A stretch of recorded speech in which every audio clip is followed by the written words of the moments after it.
a real lived example of a struggle that I thought I could keep at arm's length for the rest of my life, and now it's unfolding in front of me. What is up, everybody? And welcome back to the Schooling Struggle Podcast. It is our belief that the only guarantee in life is that we are all going to struggle, and how we choose to embrace our struggles is what empowers us to become the best versions of ourselves. Hello, my name is Pete, coming to you from Heartland, Vermont, and with me is my friend and co-host Todd, coming from an alternate location than his usual. What is up, Todd?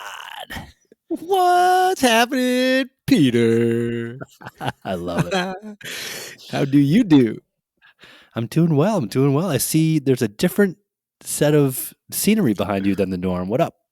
Oh, do you like this? Like this window on my hand? Nobody can see. Actually, honestly, I can see past you into the neighbor's house and see their TV on. Oh, is it their TV? I can't make out what they're watching, but there's definitely something on. Yeah. Let me get that. Yeah, I'm coming from. Oh, it's the 360 today, not the 253. So I'm up on the. I don't know what you call the upper section between the Puget Sound and the mainland of Washington State, but anyways, up there is a place called Squim. It's where all of the old people go to retire. Strangely enough, it's where my parents are, so I'm at my parents' house. It's like the Struggle Roadshow. We're schooling struggle from everywhere. Sorry. Or it's schooling us. We're not quite sure. Trying to navigate that. Maybe both. Yeah. Anyways, what do you got? Sorry, didn't mean to interrupt. So this past weekend, I went to a soccer game to watch some of my students play in their varsity high school soccer game. Mm-hmm.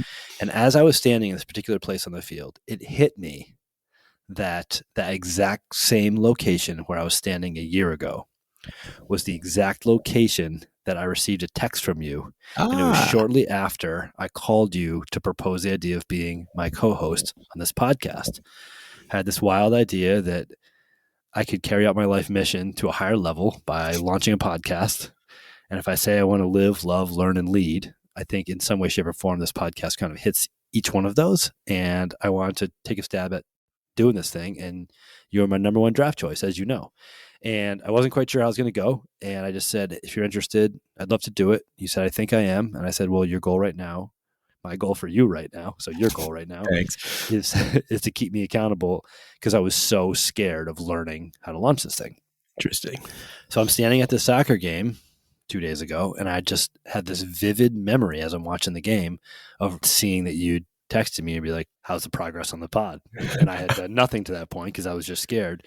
And it was that day or that night that I went home and started to research, Google how to launch a podcast. Nice. And so in essence, we are celebrating our 1 year anniversary, not from the release of our very first episode, but from the launch of this thing, which is a really, really big deal. We've talked about if you wait till you're ready, you're never going to do anything. And I certainly did not feel ready. And you held me accountable. And here we are 1 year later and 1 year into this podcast. And I had no clue what I was doing at the time. And I still often feel that way. I feel like we are absolutely building the plane as we fly it here. But yeah, it's just really cool for me to think that we're a year into this project. And the goal originally was to do a episode every 2 weeks.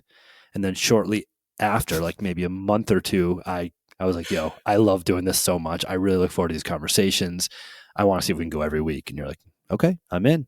So that's why in a year we've put out 38 episodes, not 52, because we started out slow. And then we, I've had some weeks where we were on vacation or we didn't release or whatever. But happy 1 year anniversary, Todd, for being my podcast co-host. I feel like I should have sent you some flowers or something.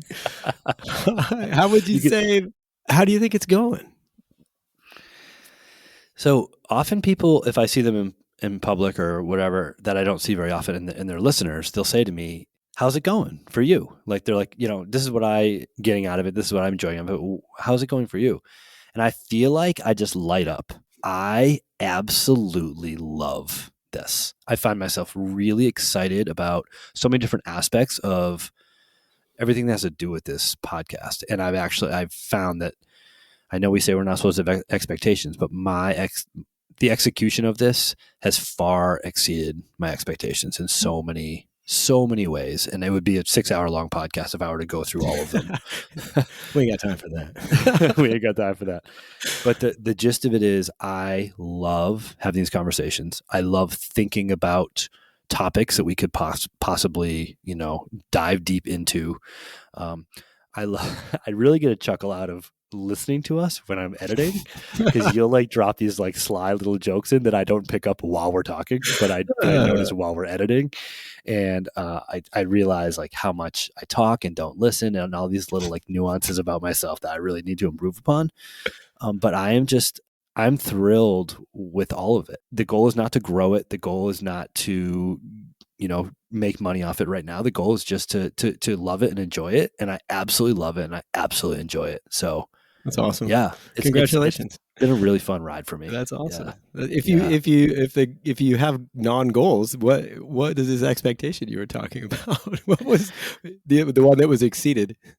Like how? So in COVID, I decided I'm going to use this time at home to learn to do a couple things. And I did a deep dive into investing. So I spent some time learning about how to better invest money financially, financially, as I prepare to get into my older years. And then I decided the other skill that I really wanted to learn was editing. And I decided that I was going to launch a blog called the Pete Driscoll Vlog, and release a minimum of 50 episodes. And I did that. And that took about 2.5 years. And I learned that I really despise editing video. I just did not like editing video. I didn't love staring at video of myself for hours and listening to my voice for hours. And I really did not enjoy the editing piece of that process. And that's like 96% of the time you spend editing yourself. Well, especially video, right? It was a YouTube blog. Yeah. And a lot of the messages that I wanted to share with people, I thought maybe I could do it deeper and have conversations with people if I launched a podcast, but I was not looking forward to the production side of it, the recording, the editing, all these things. And I found that I really enjoy editing audio much, much more than video for a number of reasons. One, it's just easier. And two, I love when we have something that happens, like my kid screams from upstairs, or something smashes, or a car rips past you, that I can edit that stuff out and it sounds seamless and no one ever notices. I think except for dry erase marker, Cat. You can't do that. Dry erase marker. A couple episodes ago, I was clicking like crazy. I edited that out fairly well too. But that's just one small piece. And as a extrovert, I just really look forward to having these conversations and learning from people. And, our goal was to do 30 on our own and then start to interview people. And I've learned that I have a lot of improvements to make when it comes to interviewing people. I really have no formal training there, and I just love talking, but I listen to the episodes and I think there's a lot of ways that I can improve that. But I just really look forward to all aspects of this podcast. And I think it's selfishly, but what really, really revs my engine, what really fires me up, is when listeners reach out and they say, hey, I got this from what you and Todd talked about, or, oh my gosh, this episode was so cool. One that I didn't think was amazing was our episode on the spirals of life, and the amount of feedback that we got on that was just tremendous. So actually right now might be a really good time to let the listeners know that Todd has set up a schoolingstruggle@gmail.com account. Next level for us. A year in, we now have a email address. Yeah. So schoolingstruggle@gmail.com for listeners that want to just send us any message. Hey, we'd love to hear about this, or this is what you think of, feedback or whatever. So so we're getting there with that kind of stuff. It's, how much time and energy we want to put. Todd and I call it maintenance. Anything that you start that needs continued attention is what we refer to as maintenance. And for me, recording and editing is not maintenance. It's something easy that I enjoy. And then, I've also learned that I continue to not really enjoy technology. I don't enjoy the process of working with technology. I don't love being in front of screens, but just so happens somebody that doesn't mind technology. That's so funny. But I can lean into the hard thing and persevere. And there's been times when I've wanted you just to bail me out, technologically speaking, and you've encouraged me to kind of work through it and figure it out on my own. So nice. From going to a year ago at that soccer game, coming home and typing into Google how to launch a podcast, to figuring it out. And I went to one of my students who launched a podcast around shortly before us. And I said, hey, how do you do this? And she's like, well, I do it all on my phone. And at the time I had a beat up iPhone 6. I've upgraded to a beat up iPhone 8 now. Nice work. During the release of this episode, the 14 is about to come out. So I'm more than half Good of job. the current iPhone. But I just thought to myself, well, I'm never going to be able to do this podcast on an old iPhone 6. So, like, what are some of the other options? I started researching ways that we could do it. And between the two of us, I mean, this whole thing is completely self-taught. But I think that's the story of your life. Yeah, pretty Is much. you decide you're going to do something and you work until you figure it out. And yeah, this entire thing has been self-taught. No one Cool. has sat down with either one of us and said, "Hey, this is how you do a podcast." Like, we've just kind of trial and Well, error. would we listen anyway? Like, no, we got this. We're fine. Don't you worry about it. We paid $250 for this. It's fine. So what I want to ask you tonight is, what have you learned about yourself during this podcast journey? Wow. I love how you just drop these questions. What have I learned about myself? I think one of the biggest lessons that I've taken away is that I don't know, it's a very complex thing. Let's talk about it. I think that it's easy for me to conjure in my mind and outwardly speak into being, I guess, or at least outwardly emit the type of person I intend to be, or the type of person I hope to be, or the type of person I aspire to be. But when I go back and I listen to the podcast when I'm writing the show notes, and I go back and I listen to them intermittently when I'm trying to find something that I forgot that we had talked about, or some piece that I liked, I find that it's a very difficult thing to always be aligned with the person that you wish you were. And there are times where you simply cannot. Like, I fail at that a lot.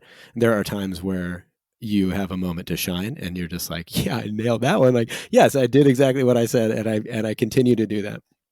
But on the other side of that, I think is this weird conundrum of, it's very easy to want to be like the other people in the podcast. So, like, I find myself thinking about, oh, I wonder what Peter would do. Like, I actually think this in my mind. What would Pete do? I think, oh, in this case, Peter would be humble and he would do this and this and the other thing. And then I find myself thinking two things. Does that align with what with my values and my intentions? And is that something that I should even be trying to do to be better, to consider these different principles and what I've learned, and how can I switch those out and apply them somewhere else to be a better version of myself? And so I think that the best thing that I've found through this podcast so far is not only like we've been able to strengthen our relationship from, just some random guy that came to watch you in a class and delivered some cookies to a bunch of kids, to what we have now and all of the things that I've learned from you, and I hope that you've learned from me. But I think that the biggest lesson has been to be able to operate with a knowledge that is not my default wiring, and to know when that's occurring, and to have the wherewithal, or to have even it available for me to consider and think about different perspectives in a way that I would have never done that before. Huh. Yeah, that's really cool. How's that sound? I don't know. Like, it's hard to think about, and it's so vast that there's so many different endpoints. Like, it's very strange, but yeah, that's what, so far, that's the best. And the technical challenges. I like the challenges that you don't like, so I like to set those up. But something will go wrong with the technical end of something, and I'll send him an email or text that says, I don't even know how to describe what's wrong. This thing's just not working. And he'll come back with words like portal and all these things. I'll be like, I don't even know what that means, but why don't you go into the portal and work? And I'll say, go into the portal and work your magic. Yeah. He'll send me a text or an email that says, okay, everything works. I'll be like, perfect. What's the password? ABC 123. Peter, you're funny. I think one thing that I'm learning, and I'm trying to give attention and credence to as we continue with the pod, is to remind myself why I started. So one of the quotes that I share with my students all the time is, remember why you started, because that's often, I think, very important. And to do it for what I call the right reasons. And when you get into right and wrong, it's kind of tricky, but for my own personal reasons for starting this and launching this and continuing to do it. And it's important for me to remember to keep it us, because I often find now that we're starting to interview people, one, I suck at interviewing people. Like, I need, you really don't, but okay. There's a lot of ways that I can improve there. But secondly, is I do catch myself thinking, does this topic or this conversation, or while I'm editing, is this section something that the listeners are going to be able to take from? versus is this just a conversation that I really want to have? And I have mountains of people that I just love to bring on the podcast and just talk to because I'm fascinated by their personal stories. And I have ideas of like, there's a bunch of different series that I'd love to do on the podcast, focus on people that I know that I think would be awesome to talk on this certain topic, and bring, a half dozen people in a row that would launch this series about how to live a grounded life or bring your own struggle or these types of things.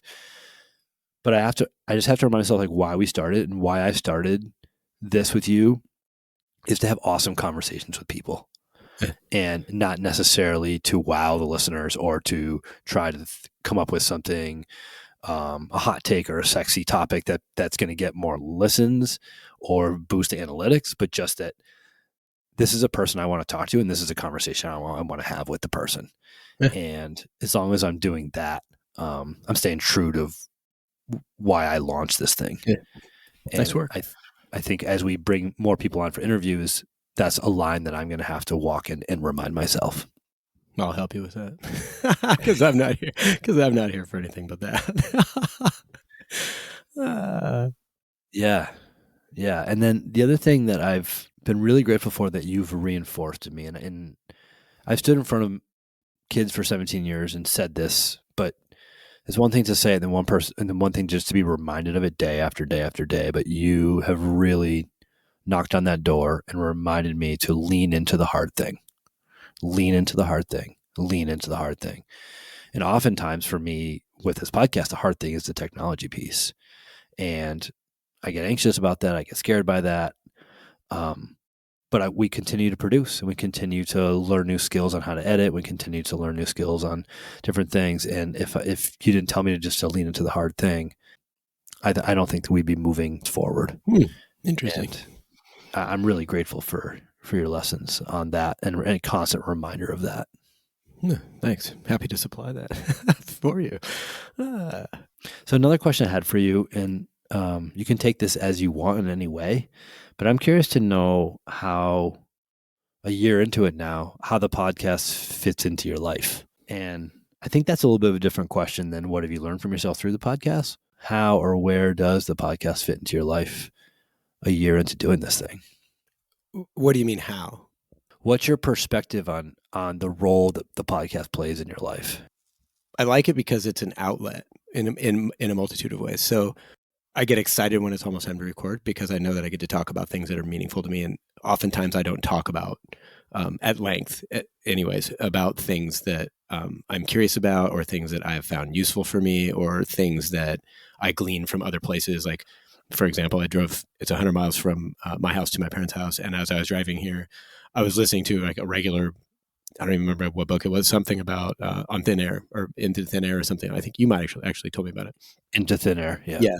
And so I was listening to that book and I was like, I could much rather be putting myself in a mindset where I could be learning something about cool things that my mind cares about. Not that that's not cool, but it just doesn't relate to something that's tangible that I can do. It's a story, but it's not a story that has hooks where I can pull a lever and play with it myself.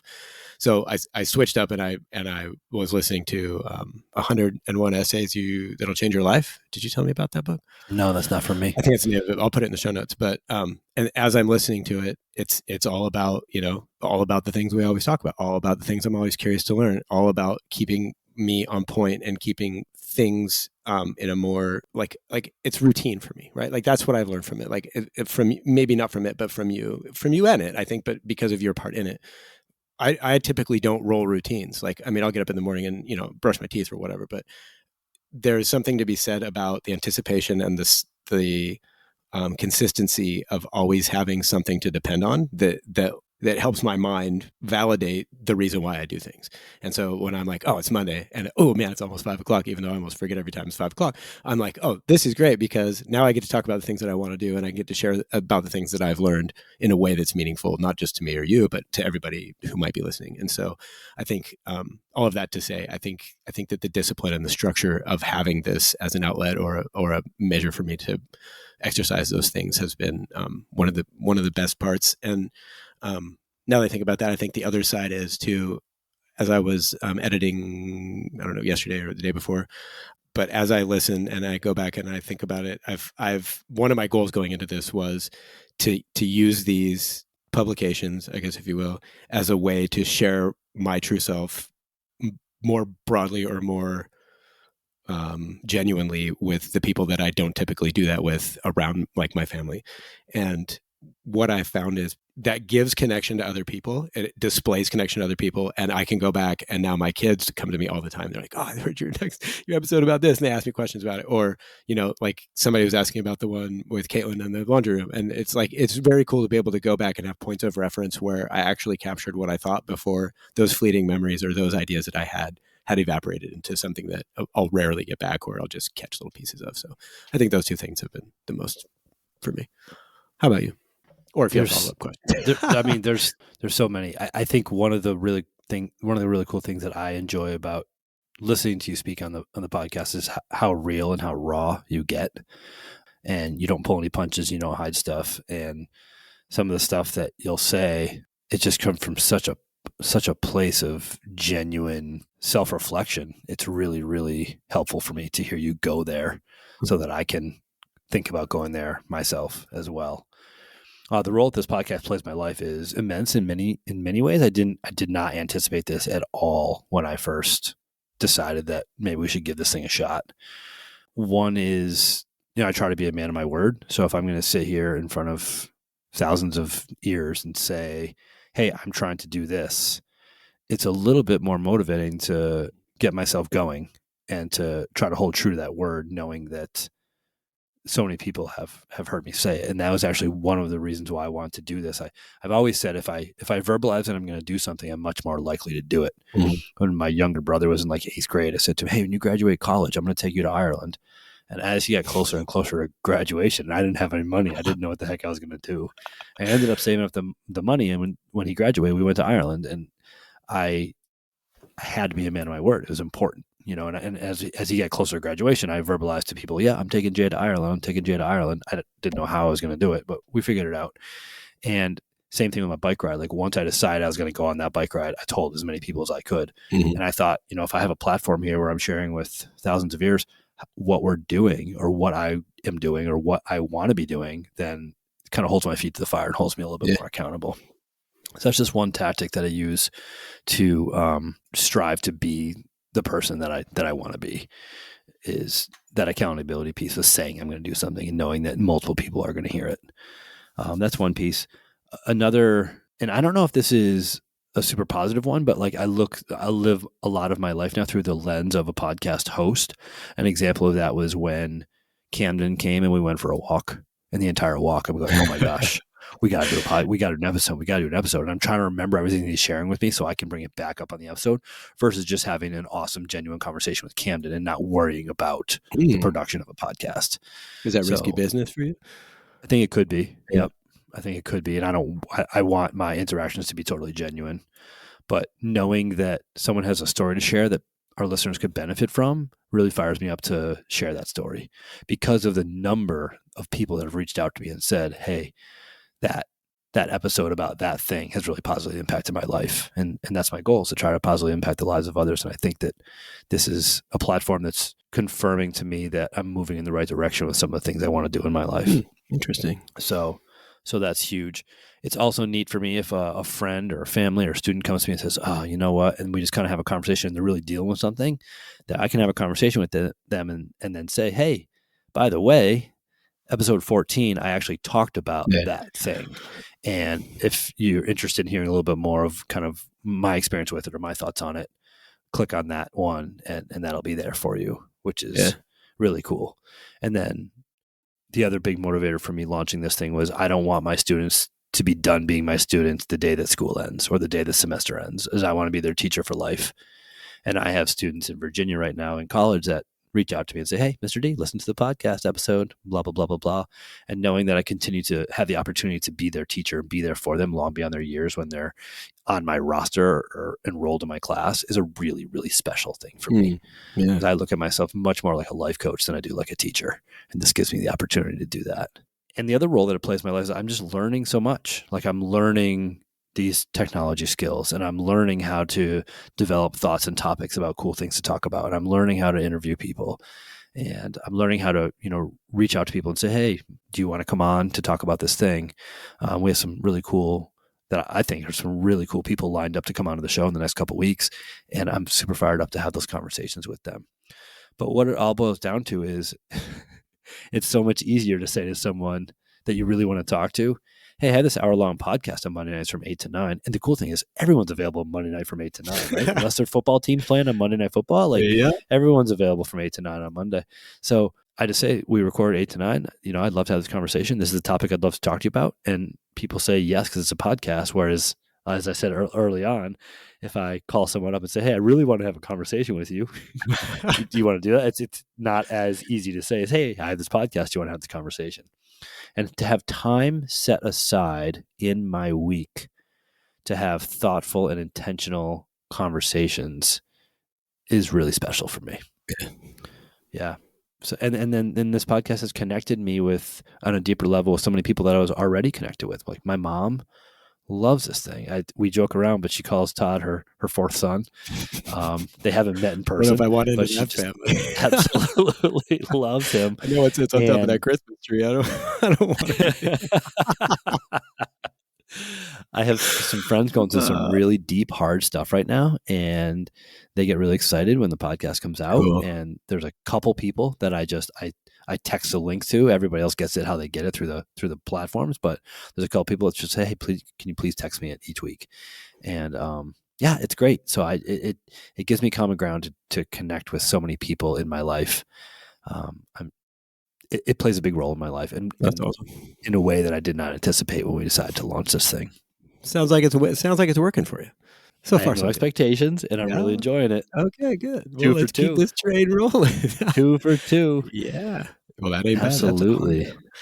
Anything that's on your mind as you reflect on your experience with this, or anything at all? I think it's really cool. I think it's really strange that you and I have this relationship that is so, I don't even know the right word for it.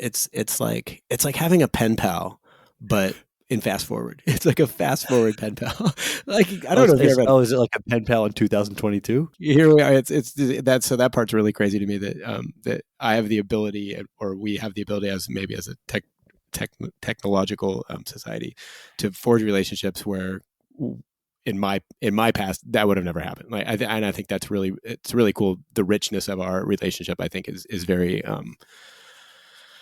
I cherish it a lot. I think it's really, really fantastic. Yeah, it's just incredible to think about. It's been a year, of time that's passed, and it's just I don't know what else to say about that. I think it's flipping fantastic. It's interesting how you just learn the nuances of other people. So an example I can give is a year ago, if you'd texted me and said, "Hey, are you there? I got something I need to share with you." Like, you often lead text exchanges that way, and they're just so suspenseful. Yeah, like it drives my friends crazy. You should hear that. Like, oh my gosh, like something big happened. Like, he's not gonna be able to do the podcast anymore, or someone in his family died, or whatever. And it's like, yeah, what's up? And it's like it's something completely different. That's like a deep thing that you want to share with me. And I had to get used to that. And then also you text and you say things like, you'll share a quote or something that we talked about, or something, and you'll say, oh, I don't know how I feel about this. And a year ago, I would have thought, like, you don't know how you feel about this. Like, you're upset with me for sharing it with you. Like, you don't know how you feel about it. Like, we need to iron this thing out between the two of us. But what I've learned about you is, like, no, you're just ruminating on that thought, and you haven't come to, the jury's out in your mind on this particular phrase or quote, and you'll push back on stuff that like everyone else in my life. I'll send them a phrase or a quote, and they're like, oh, that's awesome. Thank you for sharing. And you're like, yeah, I don't know about this. And I'll be like, oh, is he upset for sending me? Did he take it the wrong way? And now a year in, I'm like, no, he's just thinking, he's sharing with me that he's ruminating on this thought, and he's not quite sure yet where he lands. He's not telling you that he disagrees with it, or that you sent it. And yesterday was a great example. Yesterday, you sent me a text, and it was like, hey, do you have 4 minutes? That was the text. And I'm like, oh crap! And I know some stuff's going on with the health of your parents, and I'm like, okay, like something big happened. And I said, yeah, I can call, and you're like, no, sit down. And I'm like, oh crap! Like, he's gonna drop something big, like something happened.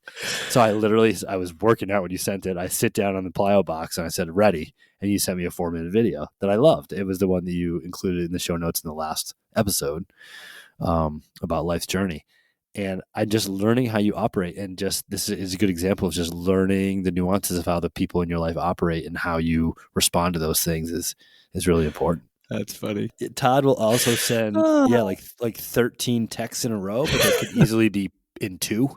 And on the opposite, I'll send like 9 paragraphs in one text, Yeah. and I'll put like 10 questions in there, and he won't answer any of them. And I'm just like, well, why did I even bother sending all those questions? I just overwhelmed him. Oh, that's so So great. Yeah, that's yeah. pretty funny. And then right Yeah. before we got on now, and I don't know how much or little you want to share about some of the challenges that's going on with the health in your family, but Todd hasn't been available a couple Monday nights because of some of the things that he's working through with the health of his parents and providing care for them. And when we got on tonight, I just said how comfortable I feel when you're here. Like I just, it's when you're around someone you feel comfortable with, you're around someone you feel comfortable with. It's hard to put into words. I'm not going to get too deep and sappy about it, but the sense of calm comes over me when I see that you join the chat room and then we launch this thing. It's just really cool. Whereas in the beginning, I was crazy nervous about it. Really? That's so funny. Yeah, I never thought you would have been nervous about it. It doesn't really show.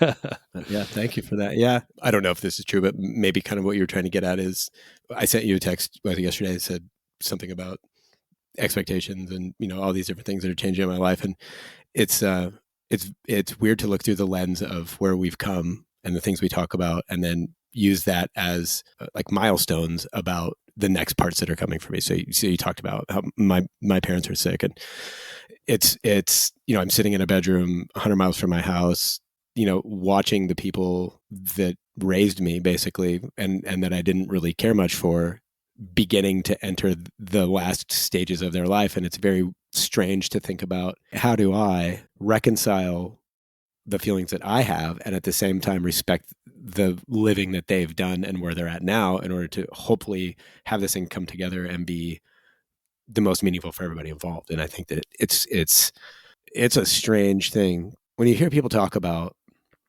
the end of their parents' life. A lot of people don't really talk about it. I don't think, like, they'll brush it off like, yeah, that was hard, or whatever. There was an ASB, the lady that runs ASB at the kids' old high school. I can't remember what her name is, and I would come in there for what's ASB? Associated Student Body in school. Oh. I don't know if have that. It's like the the Associated Student Body. You can figure that one out. And she would like run the office, and like, she handed out sweatshirts, and she sold all the swag for the people, but she also gave all the employees their badges. And I would go in there doing the CrossFit thing at school, and she knew that I was into fitness and doing these things. And she would say, my mom's at home and I'm her caregiver, and, what do you think about these things? And I remember one time she was telling me, I bought these foot pedals that I have under my desk, and I want my mom to get stronger so she can use the stairs again. And I think about this all the time. And I thought, that is the most ridiculous thing I've ever heard. Who would go to that length to, buy some Suzanne Summers gimmick off the TV just to get your parent to walk? And now it's just like, yeah, I mean, I'll do anything to do that just for, 10 more minutes. And it's very strange to reflect on all the things that we've come through, we've talked about, that I've come through personally, and then put that into a real lived example of a struggle that I thought I could keep at arm's length for the rest of my life, and now it's unfolding in front of me. So yeah, it's very weird, but I'll try to keep up to date as it goes. But it's my mom comes home, she's been in respite care, so my sisters and I tried to cobble together, when this whole storm happened kind of out of nowhere, how we were going to stay here and how we were going to, over the night and over the days, like how that was going to work. And it became ridiculously difficult. Like I remember coming here, or my sister would be here at 11 o'clock at night, and I had been here all day long. And my mom, she doesn't remember anything for more than, 10 minutes. So she would get up and fall, or she would, say the same thing over and over and over again. And so, like, obviously, and she would be on the night shift, and they would get zero sleep. And I would wake up, 5-6 hours later, and my sister's like, she's still awake. I'm like, it's kind of like having kids. Like, Jesus, this is draining. But at the same time, it's just like, but this is draining in a different way, because now it's draining everybody. It's not just I had a choice and had a child, and now it's draining me. It's all the children are coming back together, and everything's draining us. So it was very weird. And so anyways, I don't like to say we put her in respite care, but in order to get a break for ourselves and kind of regroup, we put her in it's a memory center basically. She's dealing with dementia of some sort. Yeah, so she has dementia, Parkinson's. I mean, a whole host of things. Okay. Yeah, I mean, she's just old and she's just breaking down. And so yeah, so she doesn't remember who you are. She she tells you stories about the last time I was at the nursing home. She was telling me that it was my middle sister's, who's 2 years older than me. It was her 16th birthday. She was coming to visit, and I'm just like, how fast it goes, and how did you not notice that was slipping away until it's completely gone? There's no getting it back. So anyway, so yeah, so I'm here Mondays and Tuesdays, and maybe a couple other days. I'll be here broadcasting from Squim as that happens, because she's going to come back here to live while we figure out the next situation. So my dad, they're planning to sell their house and start liquidating all their all the stuff. So yeah, it's going to be a challenge and something to lean into, right? So you're splitting time with your two siblings to each take turns at your parents' house to care for your parents. Yep. And you took a leave of absence from work. Yep. For X amount of time to be available for your parents. Yep. And you pack up the microphone and the headphones and you bring it with you so we can record on Monday nights from your parents' house. Yeah, that's the plan. So you've been getting more time with your siblings than normal, or yeah, for sure. Yeah. So I get more time with the rest of the family that I alienated most of my life for the next who knows how long. So yeah. You get more time with you. Yeah. I guess you could look. Well, I'll let you know the feedback I get on that comment as soon as they hear. Yeah. Well, thank you so much for sharing. Yeah. I think it answers some questions to, why some of the episodes I'll be with you and some I won't, depending on, how this all goes. There's so many variables in your life. Yeah, for sure. Going forward. But it's really neat, like not in a good way, but just fascinating to hear you share the struggle in this podcast that we created about struggle. Like, It's the only way to do it, really. Right. And you're right in the thick of it. And, my heart goes out to you. And I want to say thank you. Yeah, thank you. Continue to. This will be cathartic for me for this. Until who knows when. Yeah. Continue to navigate that struggle and produce episodes as best we can given the circumstances. In my opinion, this whole podcast that's now a year old is still just at its infancy. It's still the beginning stages, and I'm really excited to launch into more conversations and learn more about how to do the things that we do. And I mean, we have an email address now. We're for real. We're legit. Schoolingstruggle@gmail.com. Yeah, send us some mail. Oh, did I tell you I put polls in the show notes now? So, did you look at them? You gotta scroll down the show notes. Mm-hmm. No, I didn't. I didn't see the polls. Yeah. Well, I'll leave those there as little things. Is it about s'mores? There's one in there about marshmallows for sure. Well, awesome. I know that some of our listeners are new to the scene, and some have been there since the very first episode, but it's really cool to have you all along in our journey. And like we said, reach out via email or however else you want to reach out to us to let us know what's working for you and what we can do better and what you want to hear. Man, it's just been an awesome year of this, a lot of trials and tribulations, a lot of learning. So to all the listeners out there, those who have been here for a year and those who have been here for one episode, we so very much appreciate your ears. We thank you for your time. We're grateful for your attention. With that said, we are truly trying to school struggle right now. It may be schooling us. Nevertheless, we are the School and Struggle Podcast. We are out. See ya.